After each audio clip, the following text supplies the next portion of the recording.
आज मैं आपको ईपीएस पेंशन स्कीम का बहुत बड़ा अपडेट देने वाला हूं, क्योंकि बहुत कई गुना ईपीएस पेंशन जो है वो बढ़ चुका है। और अगर ईपीएस पेंशन स्कीम को अगर आपको समझना है तो इसे आप 33+2 यानी कि 33+2 इज इक्वल टू 35/70 इंटू 50,000 से समझे। देखिए, ये सुनने में बड़ा अजीब लग रहा होगा, लेकिन जब मैं इसका कैलकुलेशन आपको बताऊंगा तो आपके लिए सब कुछ आसान हो जाएगा। तो हर बार की तरह ईटीएच इंडिया के चैनल पर भी इस बार हम आपको प्रैक्टिकली सब कुछ अपडेट करेंगे। तो फिलहाल अभी तक आपने ईटीएच इंडिया चैनल को सब्सक्राइब नहीं किया तो सब्सक्राइब जरूर कीजिए, बेल आइकन को दबाइए सो दैट ऐसे लेटेस्ट इंफॉर्मेशन जरूर आपको मिलते रहे। और इसके साथ ही साथ अगर आपके फैमिली मेंबर में कोई रिटायर्ड पर्सन है, बैंकिंग से रिलेटेड किन्हीं को कुछ इंफॉर्मेशन चाहिए, तो आप इस वीडियो को शेयर भी जरूर करें। देखिए, सबसे पहली बात तो आप ये समझ लीजिए कि निजी क्षेत्र के कर्मचारियों को बहुत बड़ी राहत मिल सकती है। अब ऐसा मैं इसलिए बोल रहा हूं क्योंकि कर्मचारी भविष्य निधि संगठन, जिसे हम एम्प्लॉइज प्रोविडेंट फंड ऑर्गेनाइजेशन के नाम से जानते हैं, उनमें योगदान करने वाले वेतनभोगी व्यक्ति की पेंशन में कई गुना वृद्धि हो सकती है, यानी कि फायदा ही फायदा। और इतना ही नहीं, इस पर ईपीएफओ बोर्ड बहुत ही जल्दी फैसला ले सकती है। और मैं अपनी जानकारी के मुताबिक आपको बता दूं कि ये माना जा रहा है कि कर्मचारी पेंशन योजना 95 के तहत पेंशन में 333% यानी कि पूरे के पूरे 333% की बढ़ोतरी हो सकती है। वैसे आपको ये बात तो पता ही होगा अगर आपने ईटीएच इंडिया चैनल को फॉलो किया हुआ है कि एम्प्लॉई पेंशन स्कीम में अधिकतम पेंशन 15,000 रुपए निर्धारित है, क्योंकि इसके बाद इसे सील कर दिया जाता है। देखिए, हमारी ये कोशिश है कि हम हर एक चीज आपको स्टेप बाय स्टेप बताएं ताकि आपको समझने में कोई प्रॉब्लम ना हो। देखिए, ईपीएफ में मतलब भले ही मूल वेतन आपका 15,000 रुपए प्रति माह से अधिक हो, लेकिन क्या है ना कि आपकी पेंशन की जो गणना है, जो काउंटिंग है, वो मैक्सिमम 15,000 रुपए वेतन पर ही की जाएगी। और जैसा कि आपको पता है कि एम्प्लॉई पेंशन स्कीम में पेंशन मामले की सीलिंग सुप्रीम कोर्ट की बेंच के पास अभी लंबित है। वैसे अगर देखा जाए तो इसे कई स्तरों पर सुना जा चुका है और यूनियन लगातार इसकी मांग कर रही है कि पेंशन की जो सीमा है उसको समाप्त किया जाए। देखिए, यहाँ पर समझने वाली बात है, यदि निर्णय कर्मचारियों के पक्ष में होता है और पेंशन की गणना भी अंतिम वेतन यानी कहने का मतलब उच्च वेतन ब्रैकेट पर की जा सकती है। अब यहाँ पर आप ये जरूर समझ लीजिए कि इस फैसले से कर्मचारियों की पेंशन में पूरे 300% तक की बढ़ोतरी संभव है। अब जैसा कि मैंने आपको बताया हुआ है कि ईपीएस के तहत पेंशन पाने की जो शर्त है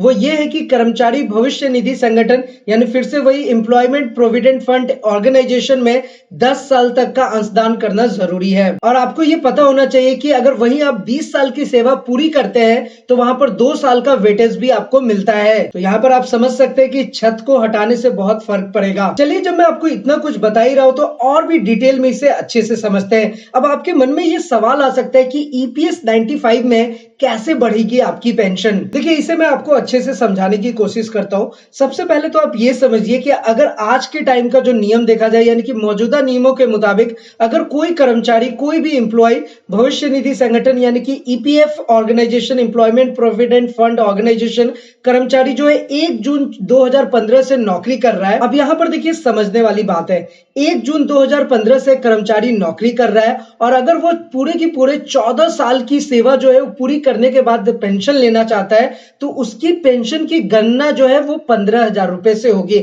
आई थिंक आपको ये बात समझ आ रही होगी। अब यहाँ पर आप ये बात समझ लीजिए कि कर्मचारी चाहे 20,000 रुपए के मूल वेतन पर हो या 30,000 रुपए के मूल वेतन पर हो, पुराने फॉर्मूले जो अभी तक चलते आ रहे हैं उसके मुताबिक कर्मचारी को 14 साल पूरा जॉब करने के बाद भी 2 जून 2030 से करीब 3,000 रुपए पेंशन ही मिलेगी। क्योंकि देखिए, इस बात को आप क्लियरली समझ लीजिए कि ईपीएस पेंशन की जो गणना का सूत्र है यानी कि जो फॉर्मूला है वो यही है कि सेवा इतिहास, जो आपका सेवा इतिहास है उसको मल्टीप्लाई कर दीजिए 15,000 से और डिवाइड कर दीजिए 70 से यानी 70 से। लेकिन ऐसे में अगर उसी कर्मचारी की जो पेंशन की सीमा है उसको समाप्त कर दी जाती है तो उसी कर्मचारी की जो पेंशन योजना स्कीम में पेंशन है वो बढ़ करके आएगी। मुझे उम्मीद है कि ये बात आपको जरूर समझ आ रही होगी। यार देखिए, मैं फिर से आपको एक एग्जांपल से इसे समझाने की कोशिश करता हूं।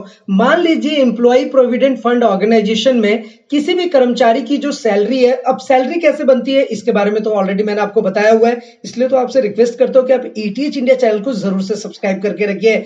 जो आपकी सैलरी बन रही है वो बन रही है बेसिक सैलरी प्लस डीए, यानी कि जो महंगाई भत्ता और राहत आपको मिलता है, मान लीजिए कि वो आपका बेसिक सैलरी प्लस डीए जो है वो 20,000 रुपए का है। अब यहाँ से हमें क्या समझ में आ रहा है कि ईपीएफ ऑर्गेनाइजेशन में कर्मचारी की जो सैलरी है ओवरऑल वो 20,000 रुपए है। अब ऐसे में जो मैंने आपको फॉर्मूला बताया है, उस फॉर्मूले के मुताबिक अगर आप इसकी काउंटिंग करेंगे, कैलकुलेशन करेंगे, तो क्या होगा, जो पेंशन है वो 4,000 रुपए आएगी। अब ये कैसे आएगा इसे भी आप देख लीजिए। जैसे कि मैंने आपको बोला कि जो आपका पेंशन इतिहास है यानी कि 20,000 रुपए गुना किससे करेंगे, मल्टीप्लाई करेंगे 14 से और उसको डिवाइड करेंगे 70 यानी कि 70 से, तो टोटल कितने आएंगे, 4,000 रुपए। अब इस तरीके से आप समझ सकते हैं कि वेतन जितना ज्यादा अधिक होगा उसे उतना ही अधिक कर्मचारी पेंशन योजना में पेंशन का लाभ मिलेगा। अब ये जो मैंने आपको कैलकुलेशन बताया है, ऐसे लोगों की ईपीएफ पेंशन में पूरे 300% का उछाल आ सकता है। अब जिस तरीके से मैंने आपको बेसिक सैलरी पर कैलकुलेशन करके बताया है,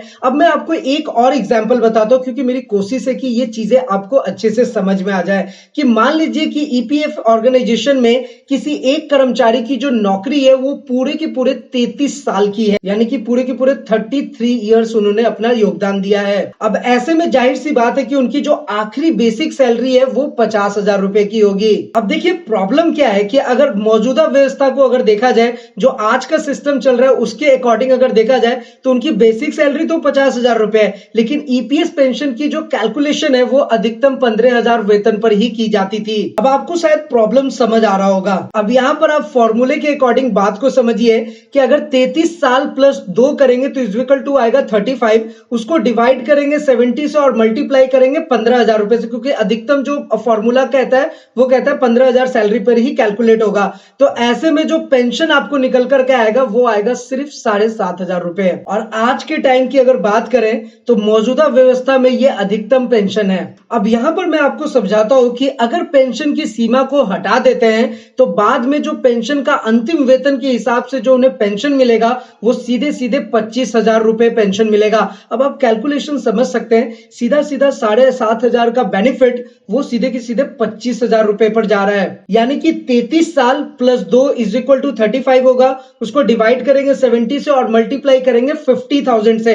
पहले क्या हो रहा था कि हम 15,000 से मल्टीप्लाई कर रहे थे, अभी हम 50,000 से करेंगे तो यहां पर जो इज इक्वल टू आएगा वो आएगा सीधा सीधे कैलकुलेशन 25,000 रुपीज। तो यहां पर आप समझ लीजिए कि इस कैलकुलेशन के मुताबिक आप सीधा सीधी कह सकते हैं कि 333% करीब करीब 333% का बेनिफिट उनके वेतन में देखने को मिलेगा। देखिए अगर ईपीएफओ के नियमों की बात करें तो यहां पर एक इंपॉर्टेंट चीज आपको और बता देता हूं कि अगर कोई कर्मचारी लगातार 20 साल या इससे ज्यादा समय तक ईपीएफ में योगदान करता है तो उसकी सेवा में 2 साल और जुड़ जाते हैं। अब आप समझ सकते हैं कि वहां पर जब 33 साल उस कर्मचारी ने नौकरी की थी, जो कि मैंने आपको एक एग्जांपल से समझाया था, तो वहां पर 2 साल जुड़ जाते हैं, इसलिए जो कैलकुलेशन है वो 35 साल के पेंशन पर की जाती है। अब ऐसे में उस कर्मचारी की सैलरी अगर आप देखिएगा तो वो सीधा सीधी 333% का इजाफा हो जाता है। तो फिलहाल आप मुझे बताइए नीचे कमेंट करके कि ये जानकारी आपको कैसी लगी। और आपको पता है कि हमारी कोशिश है कि हम आप तक सटीक इंफॉर्मेशन प्रोवाइड कराएं, तो हमारी इस कोशिश के लिए एक लाइक तो बनता है। साथ ही साथ अगर आपके मन में कोई सवाल हो, किसी भी टाइप का क्वेश्चन हो, क्वेरीज हो, अगर आपके भी आस पड़ोस में घर में कोई नौकरी कर रहे हो, कोई पेंशन पे आए हुए हैं, इंडियन आर्मी से रिटायर्ड हुए हैं, या उनको स्पर्श पेंशन पोर्टल में प्रॉब्लम आ रही है, लाइफ सर्टिफिकेट सबमिट करने में प्रॉब्लम आ रही है, बैंकिंग में फिक्स डिपॉजिट कैसे करें, मंथली इनकम स्कीम क्या होता है, डेली डिपॉजिट्स क्या होता है, इनसे रिलेटेड सारी इंफॉर्मेशन आपको एक जगह पर मिलेगा। इसलिए आप ईटीएच इंडिया चैनल को जरूर सब्सक्राइब करके रखें और हो सके तो अपने फैमिली मेंबर्स, फ्रेंड्स और रिलेटिव्स के साथ भी इस वीडियो को जरूर शेयर करें। तो फिलहाल आज के इस वीडियो में इतना ही, फिर मिलते हैं किसी नेक्स्ट इंटरेस्टिंग वीडियो में। तब तक के लिए सलाम दुआ और प्रणाम, सत श्री अकाल, कीप वॉचिंग, कीप स्माइलिंग, अपना और अपने साथ सबका ख्याल रखिए। जय हिंद, वंदे मातरम।